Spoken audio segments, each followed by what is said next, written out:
The special The Faces of the Holy Land in the year of the 8th centenary of the death of St. Francis of Assisi takes us to Galilee, to the Mount of the Beatitudes, where a small community of Franciscan Missionary Sisters of the Immaculate Heart of Mary lives. The charism of the congregation is to bring to everyone peace, equality and freedom through schools, hospitals, orphanages and work with families. Vorremmo proprio davvero chiedere a Madre Telesphora. We would like to ask Mother Telesphora to tell us about the beginnings. Santa Caterina Troiani, your founder, an Italian originally from a small town in the province of Frosinone, managed to reach as far as Cairo in Egypt, like St. Francis of Assisi, who reached the Holy Land passing through Egypt and there performed wonderful works. Delle opere meravigliose, ma ci racconti, Sì. madre. Allora, la Beata Caterina Troiani da Ferentino, dove lei ha vissuto e dove ha studiato, era diventata maestra educativa. Blessed Caterina Troiani, originally from Ferentino, was at the time a teacher and educator.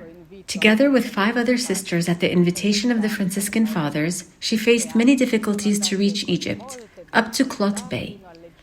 On September 14, 1856, they arrived precisely there, welcomed by the Franciscan Fathers with lit lamps and the singing of the Te Deum. It was not an easy journey. During a stop in Malta, they had learned that the Archbishop who was supposed to welcome them had died.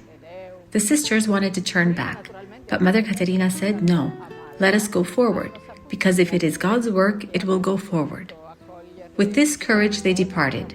Their first work was a school for girls dedicated to the promotion of women. A Malta sulla nave, Madre Caterina ha detto no, andiamo perché se è l'opera di Dio andrà avanti. E così con questo coraggio è andata e lì hanno iniziato come prima opera a Clot Bay una scuola che era appunto per educare le ragazze e le fanciulle per la promozione della donna.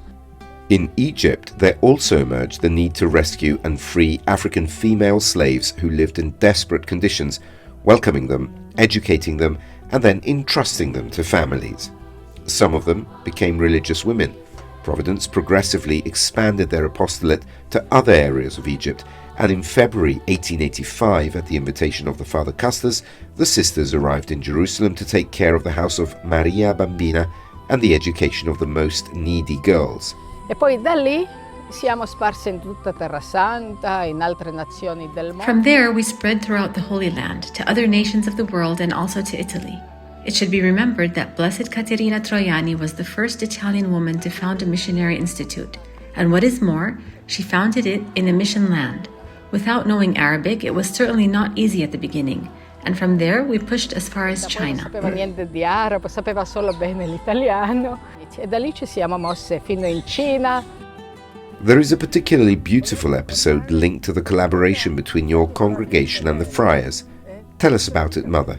E quindi Padre Allegra, che aveva Father Allegra, who had translated the entire Bible into Chinese, studying ancient languages here in the Holy Land at the Studium Biblicum, sensing the danger since some of our Italian sisters had been imprisoned and tortured on the basis of false accusations, said, "Take these pages, everyone, hide them sewn into the habit."